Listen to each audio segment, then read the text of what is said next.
huerto de Getsemaní era algo que pertenecía a lo que conocemos como el Monte de los Olivos.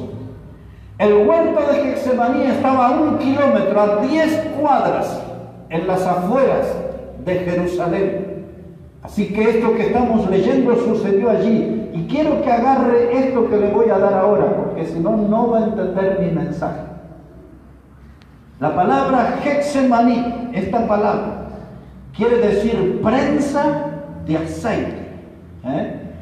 Y también se ve que en ese lugar, en los días de Jesús o antes, había un molino conocido donde se prensaban las aceitunas para sacarle el aceite. Y eso quiere decir Getsemaní, prensa de aceite, molino de aceite. Otros lo traducen como el lagar de aceite, el lugar donde se producía el aceite. Getsemaní, mis hermanos, en este lugar donde se exprimían las aceitunas. Escuche bien esto. Dios el Padre tomó a su Hijo y lo trituró en eso. Y allí salió ese sudor como gotas de sangre. Esa es la figura de un aceite espiritual que hablaba del nacimiento de una nueva vida. En esa oración, Dios trituró a su Hijo y Él estaba allí produciendo con ese sudor sangriento una nueva vida. Porque Él estaba puesto de rodillas. Y es esto lo que yo quiero que usted se entere en esta noche. Esa oración, Él puesto sobre sus rodillas, Él oró por usted y Él oró por mí en ese día. Y eso es lo impactante, eso es lo que a mí me conmueve, enterarme que 2000 años atrás, mi Salvador, el Señor Jesucristo, estaba puesto de rodillas, sudando gotas de sangre y clamándole al cielo para que Dios derrame su misericordia y usted y yo podamos ser salvos. ¿Ve de qué se trataba esa oración? Orando de rodillas por salvación, porque Jesús sabía que 2000 años después usted y yo íbamos a necesitar de un Salvador. Lo que a mí me impacta al leer este pasaje es enterarme que mi nombre estaba en la lista de oración del Señor Jesús. Y allí estaba su nombre. Él estaba levantando su voz al cielo, pidiéndole a Dios que un día Él derrame de su misericordia sobre nuestras vidas, para que seamos salvos y salvos eternamente. Por eso Jesús entró en la prensa de Dios y sudó grandes gotas de sangre, dice la Biblia. Ahora, no quiero que pierda este pasaje. Tenga su dedito ahí y acompáñenme al Evangelio de Marcos por un momento. Quiero darle un dato que registra Marcos sobre este evento. Evangelio de Marcos, el capítulo 14, versículo 32. Evangelio de Marcos, el capítulo 14 y el versículo 32. Pues mire cómo dice la Biblia allí, Marcos 14, verso 32. Dice la Biblia: vinieron pues a un lugar que se llama Getsemaní, y dijo a sus discípulos: sentaos aquí entre tanto que yo oro. Y tomó consigo a Pedro, a Jacobo y a Juan, y comenzó a entristecerse y a angustiarse, y les dijo: mi alma está muy triste hasta la muerte, quedaos aquí y velad. Ahora, cuando Jesús estaba sobre sus rodillas orando por nosotros, y ahora Marcos presenta aquí un diálogo con sus discípulos y una confesión. Dice el Señor: mi alma está muy triste y hasta la muerte. Yo estudié en el idioma griego la palabra, esta expresión, mi alma está muy triste. Y encontré allí un término un poquito raro. Y ese término que estaba estudiando allí, una palabra que se llama perilurosa, no es importante que la recordemos, pero sí la idea. La idea de esa palabra es que el Señor estaba allí rodeado de dolores. En esa estaba atrapado por el abatimiento. Por eso él dice, mi alma está muy triste. La idea de esta palabra es como si viniera un oleaje enorme y lo envolviera al Señor, y ese oleaje se metiera dentro de él, produciéndole angustia, dolor. Y esa era una clase de dolor que lo ponía al borde de la muerte. Una persona no suda normalmente sangre, pero sí puede hacerlo. Ya le voy a explicar en unos minutos nada más eso. Y aquí estaba el Señor en Getsemaní, triturado. Salían de su cuerpo grandes gotas, un sudor sangriento. Pero ese era el comienzo del dolor, porque en ese lugar Él estaba decidiendo si ir a la cruz por nosotros. En esa oración Él estaba decidiendo si iba a cargar con nuestro pecado y llevarlos a la cruz. Ese no era todo el sufrimiento que iba a venir. Había un sufrimiento más atroz todavía, que era el de la muerte de la cruz. Y Él estaba orando. Y Él sabía que Él era la única esperanza para nosotros. Si Él no hubiese decidido ir a la cruz, nosotros hubiésemos estado perdidos para siempre. ¿Ve qué importante que es esa oración? ¿Ve qué impactante que es ese momento que el Señor está orando y decidiéndose? Y de pronto, dice el texto que leímos en Lucas, Él mira una copa que infundía temor, una copa con un contenido desconocido. Y cuando el Señor miró esa copa, leíamos ahí en Lucas, Él dijo, Padre, si es tu voluntad, pasa de mí esta copa, pero que se haga tu voluntad, no la mía.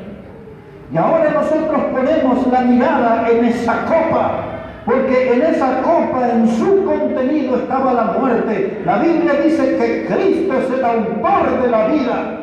Por lo tanto, lo que Él veía en esa copa era algo desconocido para Él. Ahí estaba la muerte y el autor de la vida estaba mirando, pero había algo más extraño en esa copa. En esa copa, mis hermanos, estaba el pecado de todas las personas, de todas las edades de la historia de la humanidad. Ese era el contenido de esa copa. Y el pecado para Cristo era lo más extraño, era lo más ajeno, porque Él era santo y sin pecado. ¿Comprende? Estaba mirando la muerte cuando Él era el autor de la vida. Siendo Él el hombre santo sin pecado, estaba viendo una copa inmunda, llena de pecado. Ahora, si nosotros pensáramos en el pecado de los humanos, hubo un hombre que llegó a ser emperador en Roma, se llamó Nerón. Un hombre que estaba lleno de vanidad y de locura en su mente. Un hombre, mis hermanos, que mató a su madre, mató a su suegra, mató a su esposa. Un asesino, sangre asesina corría por esa venas. Y un día en su locura tomó fuego e incendió la tercera parte de Roma y le echó la culpa a los cristianos en el año 64 después de Cristo. Y ese hombre loco, Nerón, desató la persecución y tomaba a nuestros hermanos en la fe y los echaba a los leones para que los leones lo devoraran y la gente festejara esas muertes. Lo que en la historia le llamaban pan y circo. Tomaba a nuestros hermanos y los tiraba a los perros rabiosos para que lo despedazaran. Llevaba a nuestros hermanos a la guillotina, los llevaba a la muerte de cruz. Y había más perversiones en el corazón de ese hombre, porque tomó a nuestros hermanos y los bañó a sus cuerpos en brea, en asfalto, y los prendió fuego y los usaba como antorcha, como teas ardientes en sus jardines. Cuando Jesús miró esa copa, había tanta maldad, tanta iniquidad, tanto pecado inmundo como lo de ese hombre Nerón y tantos, millones y millones y millones de personas. Y como si eso fuera poco, en esa copa estaba todo su pecado y estaba todo mi pecado. Pecados vergonzosos, pecados escandalosos, pecados que hemos cometido de hecho y de pensamiento. Porque cuántas etapas de nuestra vida, nuestra mente se ha vuelto un basural. Cuántas veces se instalaron malos pensamientos en nuestra cabeza. Cuántas veces hemos tenido pensamientos inmorales, pensamientos de idolatría. Cuántas veces hemos deseado mal a otra persona. Hemos albergado en nuestra vida sentimientos oscuros. Todos nuestros pecados, los suyos y los míos, también estaban en esa copa. Era una copa inmunda, era una copa asquerosa, repugnante, era una copa llena de cosas extrañas para Jesús, llena de pecado.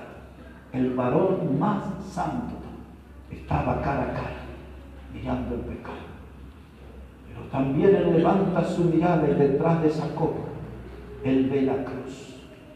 Y él dice, la única forma que el hombre pecador pueda ser salvo es que yo llegue a esa cruz.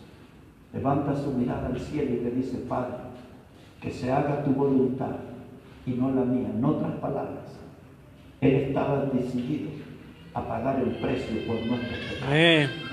Él estaba decidido a ir a la cruz. Y esa es la demostración más grande que un ser humano pueda conocer. Esa es la demostración de amor más grande que un ser humano puede experimentar, que el Santo Hijo de Dios decidiera ir a la cruz, a morir en nuestro lugar como nuestro sustituto, para que nosotros seamos salvos. Y ahora dice ahí el texto de Lucas, que cuando él estaba de rodillas, usa Lucas una palabra, dice, y estando en agonía, oraba más intensamente. La palabra agonía hay que estudiarla también en su lengua original. La palabra agonía o la palabra agón en el idioma griego se utilizaba en tres formas. La palabra agonía se utilizaba para aplicarla a un atleta, alguien que competía en altos niveles, que se entrenaba mucho, que se sacrificaba mucho, que exigía su cuerpo hasta el límite. Y cuando se hablaba de un atleta así, que se entregaba enteramente en la carrera, se usaba la palabra agonía. También la palabra agonía se aplicaba al boxeador en aquellos tiempos. De un hombre que estaba allí peleando en un combate y de pronto recibe un golpe y con su rostro lastimado, el boxeador no se rinde, él sigue adelante en la batalla, sigue recibiendo castigo, pero sigue avanzando, no se entrega. Y ahí se usaba la palabra agonía, la palabra agón. Pero también la palabra agón se utilizaba cuando un soldado iba al campo de batalla. Se aplicaba para el atleta que exigía su cuerpo al máximo. Se aplicaba para un boxeador que su cuerpo estaba malherido, lastimado, pero igual iba adelante. Y la palabra agonía se utilizaba para un soldado que iba al campo de batalla decidido a dar hasta el último aliento de su vida y morir. Esas tres definiciones de la palabra agonía o agón nos permite saber que el Señor allí sobre sus rodillas estaba librando una gran batalla con el cielo. Y Él estaba peleando por nuestra salvación. pidiendo a Dios que su corazón fuera movido a misericordia y que Dios el Padre pueda derramar perdón sobre nuestros pecados. Es esa la oración, es esa la batalla, es lo que estamos entendiendo en esta noche. Jesús en Getsemaní, en ese molino de aceite, en ese campo de prensamiento, su vida interior estaba estrujada, la batalla era intensa y de pronto empieza a salir sudor con gotas de sangre. Cuando usted lee la carta a los hebreos, en el capítulo 5 y en el versículo 7 da 4 detalles de esta oración que no figuran en los evangelios. Pero el escritor a los hebreos nos cuenta que cuando Jesús en los días de su carne, Él oró, y dice que oró allí con súplica, dice que Él oró allí con clamor, y dice ahí Hebreos 5:7, oró con lágrimas. Entienda bien eso. Dice, oró con lágrimas. Lágrimas de sangre salieron por sus ojos. Esas lágrimas de sangre fueron derramadas por nuestro pecado. Amén. Ese fue el lloro del Señor. Yo estoy hablando de esto en esta noche, pensando, conectando con los primeros 3 hombres del libro de Génesis. Enoc, Noé y Abraham caminaron con Dios, fueron amigos de Dios. Y al enterarme todo esto que vivió, experimentó el Señor Jesús en el huerto de Getsemaní y luego en la cruz, esto me tiene que motivar a caminar con Dios. Amén. A mí también. Seguramente esta noche usted está teniendo la información de muchos detalles que no tenía, que desconocía. Pero el saber todo esto, de lo que él sintió, experimentó al estar sobre sus rodillas, clamando intensamente, dice la Biblia, eso tiene que motivarnos a que el Salvador que pensó en nosotros podamos decidir caminar con él. Amén. Caminar con él.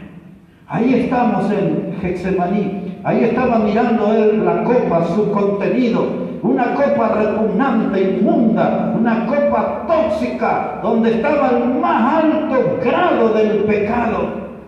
Y ahora él está allí en agonía y sudó como grandes gotas de sangre.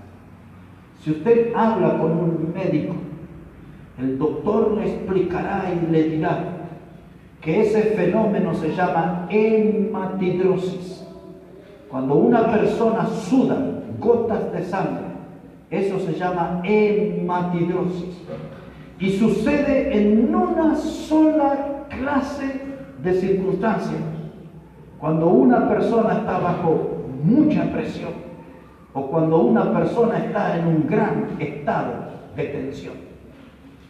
Y era mucha presión, mucha tensión, estaba siendo triturado interiormente, porque estaba orando intensamente. Esta no era un murmullo, no era una oración entre labios. Dice Lucas, oraba intensamente, y era tanta la batalla por nuestra salvación, era tanta la batalla por conseguir perdón y misericordia de Dios para nosotros, que dijo Lucas, y vino un ángel para ayudarle. Un ángel vino para fortalecerle, para ayudarle, para motivarle a que siguiera orando, porque allí estaba el Señor sintiendo que estaba dispuesto a pagar el precio de morir en la cruz por cada uno de nosotros. Amén. Yo pienso en los cultos modernos, donde la gente, lejos de conocer esto, donde la gente en un estado de ignorancia se ocupan de bailar y saltar y están allí a pura o con luces, con humo, todo lo que parece un espectáculo del mundo. Y aquí lo único maravilloso es poder llegar a ver a Jesús sobre esas rodillas, orando por mí y orando por ti. Amén. Para que Dios sea movido a misericordia y perdone nuestros pecados y nos dé una salvación. Amén. Grandes gotas de sangre. Grandes gotas quiere decir que eran gotas pesadas. Gotas que fueron enrojeciendo el suelo de Getsemaní. Quizás sobre la tierra o sobre el césped, lo que fuera, comenzó a cambiar su color. Y ahí donde estaba, a su alrededor, comenzó a enrojecerse por su sangre que estaba siendo derramada.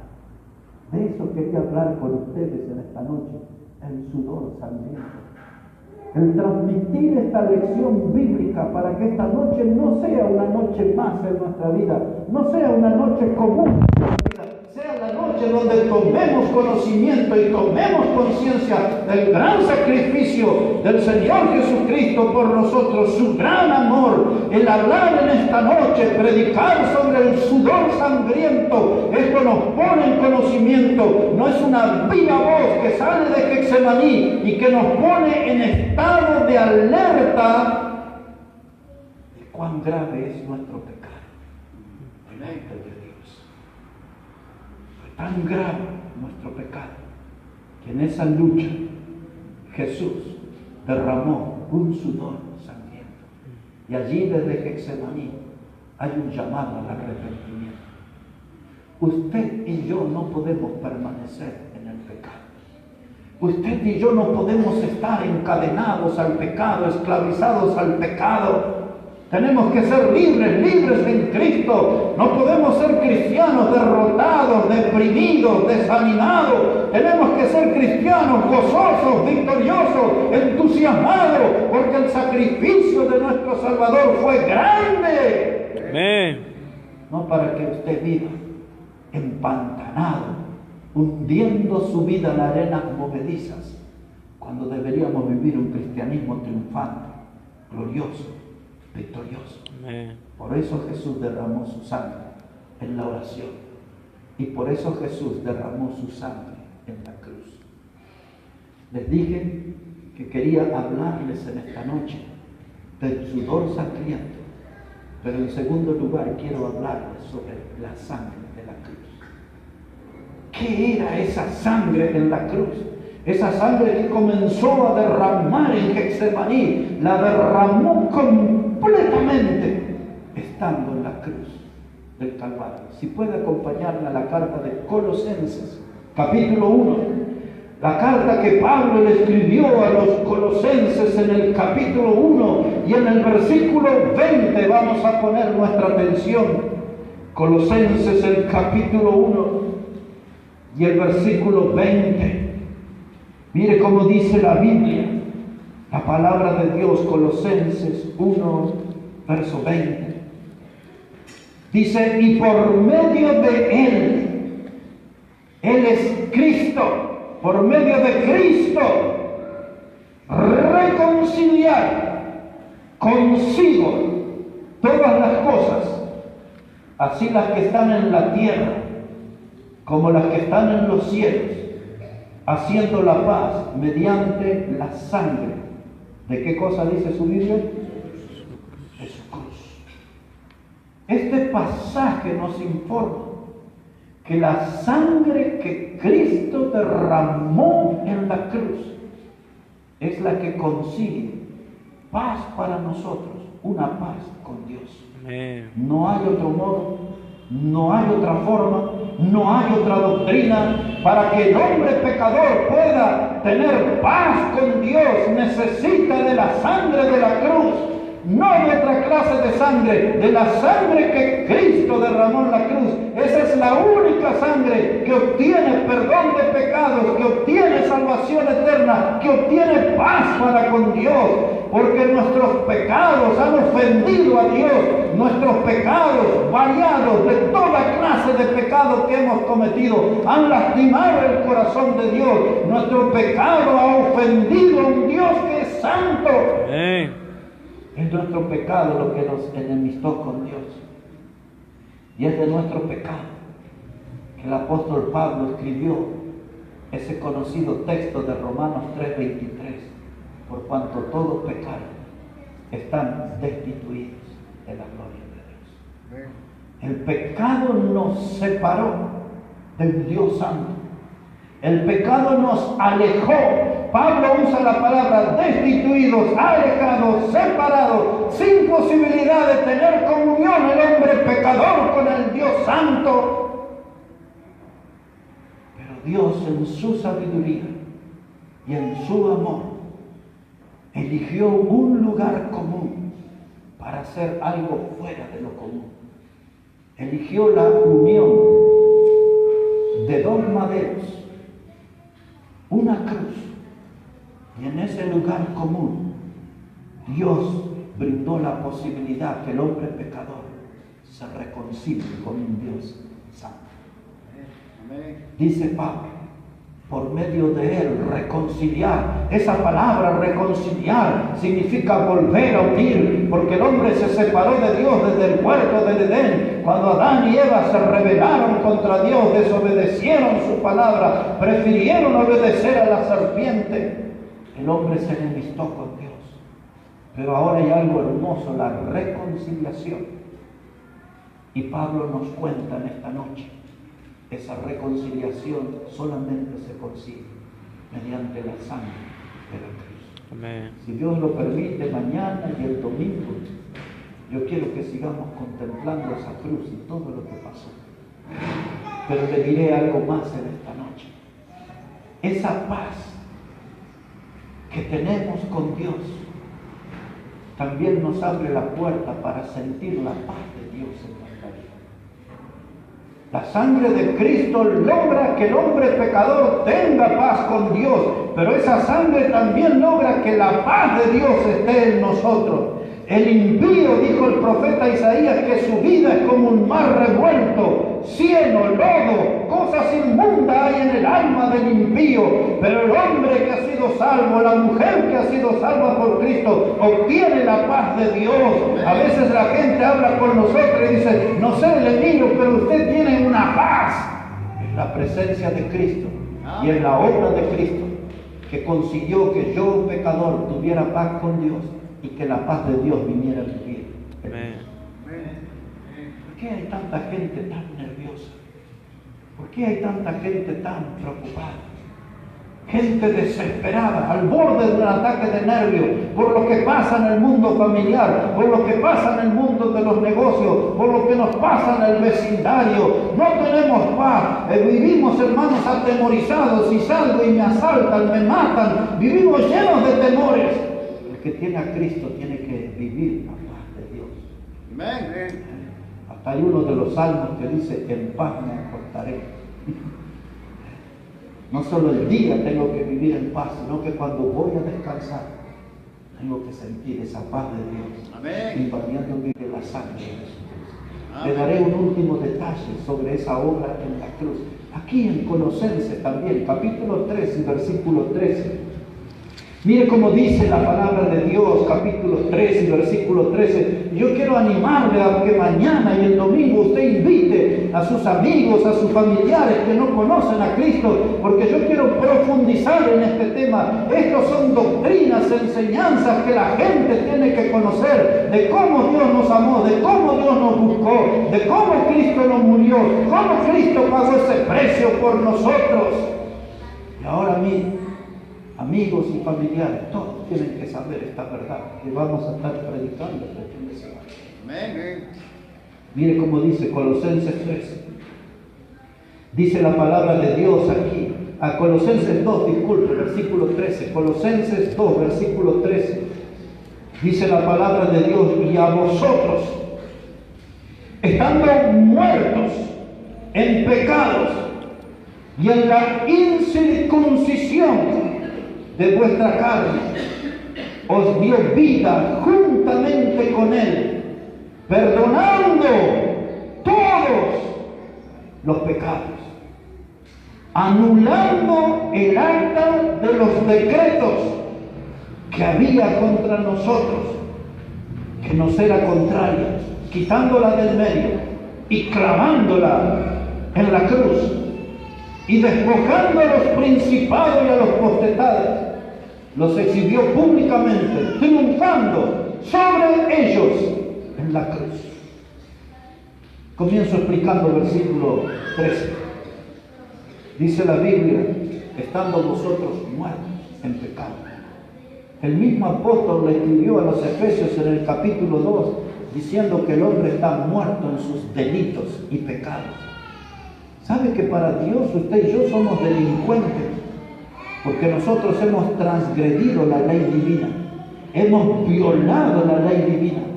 Y dice Pablo en capítulo 2 a los Efesios, estábamos muertos en delitos y pecados. No es como dijo algún español, algún pecadillo. Hay grandes pecados en nosotros. Así es. Están los que la gente conoce y los que la gente no conoce. Amén. Nuestros pecados. Amén. El pecado, como dice la Biblia, la paga del pecado es muerte. Cuando usted ve un cristiano, no un incrédulo, un cristiano, que se dedica los domingos de su vida a calentar los bancos de la iglesia y que ejercita sus orejas para que el mensaje de la Biblia le entre por una y le salga por otra, es el cristiano que nunca cambia, es el cristiano que nunca corrige, es el cristiano que nunca obedece, es el cristiano que nunca tiene fruto, que nunca glorifica a Dios. Las iglesias están llenas de cristianos y nosotros tenemos algunos también, muertos en delitos y pecados. Usted puede sonreír, usted puede cantar, usted puede venir al frente y ofrendar, usted puede levantar sus manos, cerrar sus ojos, compungirse de corazón, emocionarse. Pero si cuando sale de este lugar sigue practicando el pecado, usted está muerto espiritualmente para Dios. Usted necesita hablar con Dios. No necesita hacer una oración facilista, como hacen muchos cristianos a la noche, antes de ponerse la sábana o la frazada sobre su cara. Dice: Dios, perdona todos mis pecados en el nombre de Cristo. Y se tapa. Y hasta que aparece el sol en otro día. Usted tiene que ser honesto y tiene que decir: Dios, perdóname porque yo he mentido. Yo mentí hablando con esa persona. Dios, perdóname porque yo he difamado, le saqué el cuero, la piel, despedacé la carne de tal persona. Hice mal, dije mentiras sobre esa persona, la difamé, tiré tierra sobre su nombre. Y usted sabe a toda la gente. ¿Y qué hay en su vida? Inmoralidades. Hable con Dios, dígale: Dios, es esta mi inmoralidad, es este mi pecado, perdóname. ¿Mató a alguien?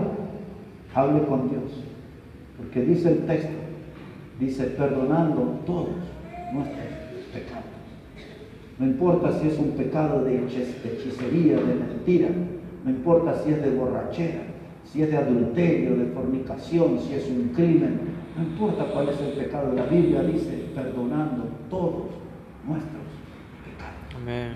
Tengo que hablar con Dios correctamente. Tengo que reconocer mi pecado, no en forma general, lo tengo que reconocer por su nombre. Yo no tengo interés en saber cuál es su pecado.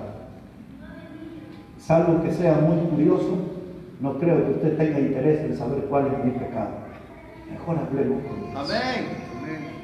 Porque si usted me cuenta esos pecados vergonzosos y escandalosos, ¿qué podré hacer yo por usted? Orar. Mejor hable con Dios, Él le puede perdonar y limpiar de todo ese pecado. Amén. Hay ventaja en hablar con Él, porque Él me puede perdonar y Él me puede limpiar y me puede liberar y sacar ese peso aplastante y destructor que es mi pecado, porque mi pecado me hace infeliz. ¿Para qué seguir viviendo con mi pecado? Mejor, como dice la primera carta de Juan, capítulo 1, verso 9, si confesamos nuestros pecados, Él es fiel y justo para perdonar y limpiar de toda maldad. Amén. Si hay pecado, usted considera que es grave ese pecado, hable con Dios, Él puede limpiar de toda maldad. Volviendo aquí al texto, dice Pablo que Dios perdona todos nuestros pecados. Y ahora quiero que usted se entere de algo. Ponga su mirada otra vez ahí en el versículo 14, Colosenses 2:14. Comienza diciendo Pablo: anulando el acta de los decretos que había contra nosotros. Miren lo que dice la Biblia: un acta Algunos de ustedes que son medios empresarios o han trabajado en una oficina o estudiaron contabilidad o algo ahí, o algunos de ellos escribanos capaz aquí entre nosotros, todo queda en un acta registrado. En una asamblea de la iglesia se toma el libro de actas, se elige al secretario y dice el día viernes 13 de septiembre, siendo la hora 20, no sé cuánto, aquí reunidos los hermanos en la asamblea para decidir, ahí está, todo en el acta. Pero la Biblia dice que había aquí un acta de decretos que nos era contrario. Se lo voy a hablar en un español o castellano más puro. Hay un libro donde están registrados todos nuestros pecados. Los de hechos y los de pensamiento también, que esos son más tremendos. Cuánta basura que hay acá en nuestra mente. Cuánta basura que hay en nuestro corazón. Jesús hablaba de 13 pecados en el corazón. Y allí está. El día tal, el hermano tal, la hermana tal, pensó tal cosa, dañina, pecaminosa, inmunda, tóxica. Ahí está en el acta. Y un día el diablo va a tomar esa acta y va a decir, hermanita, tal y tal, venga aquí, el día tal, hora tal, lugar tal, aquí están las coordenadas, mire, usted pecó, hizo esto, acá está. Usted dice, no me acuerdo, usted no se acuerda, pero acá está. Por eso dice la Biblia, todos nuestros pecados están registrados. Y el diablo va a venir y va a decir, ¿y vos venís a la iglesia? Si yo ya miré el acta y conozco todos tus pecados. Y nos va a decir el diablo, cara dura, sinvergüenza, vaya a saber cuántas cosas más. Pero la sangre de Cristo me limpió de todos mis pecados. Y si yo me cruzara con Satanás, le digo, andá y agarrar el libro de acta mío. Porque yo sé que cuando él habla, el libro de acta que dice Héctor Antonio Catani Rodríguez y todo lo que sigue, el diablo va a mirar y dice, ahora prepárate porque te lo voy a contar uno por uno. Primera hoja, en blanco. Segunda hoja, en blanco. El acta con mi nombre está todo en blanco porque la sangre de Cristo limpió todos mis pecados. Es esta la palabra que usa ahí, anulando. Anulando quiere decir sin efecto. Anulando quiere decir que ya no vale, ya no cuenta. Anuló el acta de los decretos que nos era contrario. El diablo no puede acusarme porque la sangre de Cristo limpió todos mis pecados. Eso no es todo, mire lo que hizo, dice el texto, versículo 14, anuló el acta de los decretos que había contra nosotros, que nos era contraria, quitándola del medio y clavándola en la cruz. Muchos de ustedes en el colegio o en la oficina, en el lugar de trabajo, pusieron una palabra, anotaron mal, y van y buscan una lapicera que tiene liquid paper, ¿sí, no? Un líquido blanco. Y usted va, cubre la palabra equivocada y la escribe correctamente. Y ahora, hermanos, aquí hay algo más efectivo que el liquid paper. Así es. Nuestros pecados, hermanos, se escribían en pieles de animales. Se acostumbraba a usar pieles de animales. Y se utilizaba una tinta vegetal y lo que se escribía no se borraba con nada, no había liquid paper que sirviera. Pero cuando la sangre de Cristo tocó, esa tinta se borró, la acusación contra nosotros ya no existe. Dice el texto, anuló el acta de los decretos que nos era contraria, lo exhibió públicamente, dice, y lo clavó. Amén. No hay cristianismo sin cruz. Y le voy a decir algo aquí en esta noche. Yo creo, estoy seguro, no tengo un versículo textual, pero estoy 100% seguro que la puerta al cielo tiene forma de cruz. Si usted no pasa por esa cruz, nunca podrá ser salvo. Amén. Si usted no pasa por la cruz de Cristo, usted nunca tendrá sus pecados perdonados. Si usted no pasa por la cruz de Cristo, nunca alcanzará el regalo de la vida eterna. Así es. Jesús dijo, yo soy la puerta, y el que por mí entrare será salvo. Y yo sé que para ser salvo, tengo que pasar por la cruz. Le diré algo más sobre la cruz. Frente a la cruz, es el único lugar donde todas las personas, hombres y mujeres, somos iguales. Aquí en esta vida tenemos a alguien de 1,70 metros, tenemos una hermana aquí menos de 1,50 tenemos a alguien que tiene un billete de 100, tenemos a alguien que tiene una moneda y quizás hay alguien que no tiene nada en esta noche. Hay alguien que tiene allá afuera un auto estacionado y hay otro que tiene que andar en el colectivo, en la flota, moviéndose. No somos iguales. Alguien alquila, otro tiene una casa propia. Pero frente a la cruz de Cristo todos somos iguales. Amén. Porque todos somos pecadores. Y frente a la cruz de Cristo, ahí es donde nosotros podemos ser salvos.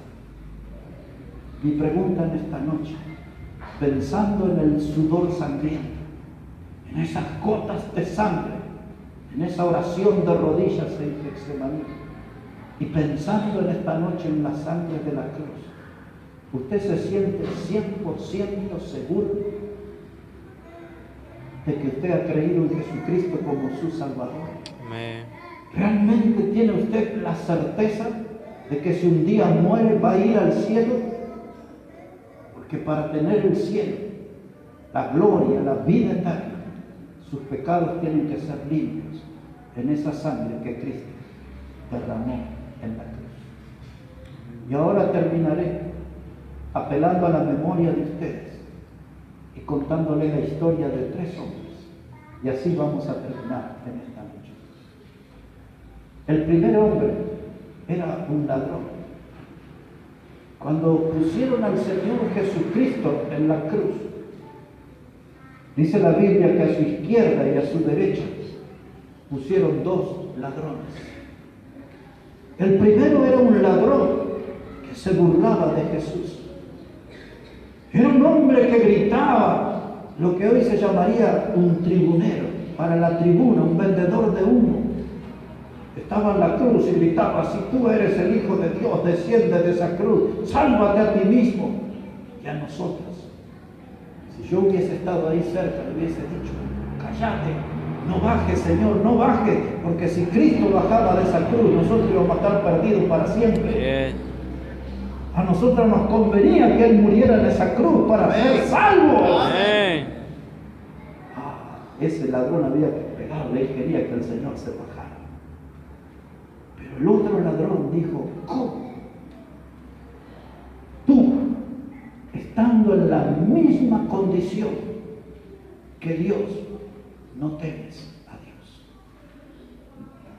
Ese otro ladrón reconocía que Jesús era Dios. Y ese otro ladrón reconoció que Jesús estaba muriendo para ser Salvador.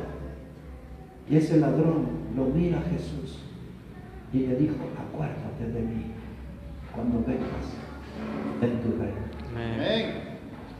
Maranatha. Amén. Acuérdate de mí cuando vengas en tu reino. Y Jesús, con la mirada puesta en los ojos de ese ladrón, le dijo, hoy estarás conmigo en el paraíso. Gloria a Dios. El primer ladrón, el que le decía, tú si eres Dios, desciende de esa cruz. Ese día ese ladrón bajó muerto de la cruz y las puertas del infierno lo devoraron por toda la eternidad. El otro ladrón esa mañana desayunó con Satanás. Esa mañana desayunó con el diablo y a la noche cenó con Cristo en el paraíso. Amén. Amén. Porque Jesús le dijo, hoy estarás conmigo Amén. en el paraíso. ¿Qué hizo la diferencia? Uno fue un ladrón crítico, el otro fue un ladrón arrepentido. Uno fue un ladrón que desperdició la oportunidad, el otro aprovechó y se aferró al Salvador y disfrutó de la salvación eterna. De pronto hubo tinieblas, 3 horas, y el Señor Jesucristo dijo esta oración al cielo: Padre, en tus manos encomiendo mi espíritu. Los sepulcros se abrieron, dice la Biblia. Los muertos salieron a caminar. Así dice la Biblia. Amén. Algo tremendo. Hubo tinieblas, oscuridad. Y frente a la cruz había un centurión. Un centurión era un soldado romano que tenía a su cargo otros 100 soldados. Por eso era un centurión, era responsable sobre 100 soldados. Y cuando vio que el Señor Jesucristo gritó: consumado es, la obra ya fue hecha, la deuda ya fue pagada, lo que los pecadores debían a Dios, aquí está el precio, la sangre preciosa se derramó en la cruz.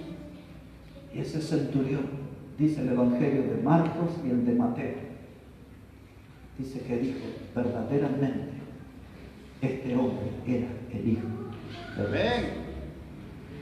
Lucas dice que él dijo: este hombre era justo. Pero Mateo y Marcos le oyeron decir también: verdaderamente este era el Hijo de Dios. Mi pregunta en esta noche, al hablar sobre el sudor sangriento en Getsemaní y el hablar de la sangre que Cristo derramó en la cruz para limpiar nuestros pecados y salvarnos, ¿con qué ojos mira usted la cruz en esta noche?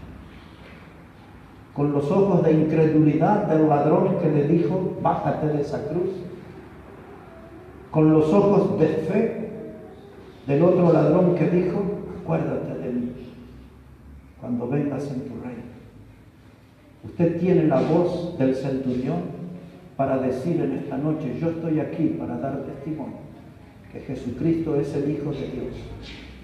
¿Y cuántos de los que están aquí en esta noche podrían decir con certeza: no solamente reconozco que Él es el Hijo de Dios, sino que reconozco que Él es mi Salvador? Amén. Porque si usted aún no lo conoce, esta noche es un buen momento y aquí es un buen lugar para que usted hable con Cristo y le pida que Él perdone su pecado, le limpie y le dé la salvación eterna. La sangre preciosa, la sangre ya fue derramada hasta la última gota. No pierda la oportunidad de ser limpio por esa sangre y de ser salvo y salvo eternamente por la sangre preciosa de Cristo. El sudor sangriento y la sangre de la cruz, esa sangre preciosa nos limpia de pecado y nos puede dar la bendición de la vida eterna. Crea en Cristo y tendrá vida eterna. Amén. Bendiga su palabra y Amén. sus vidas en esta noche.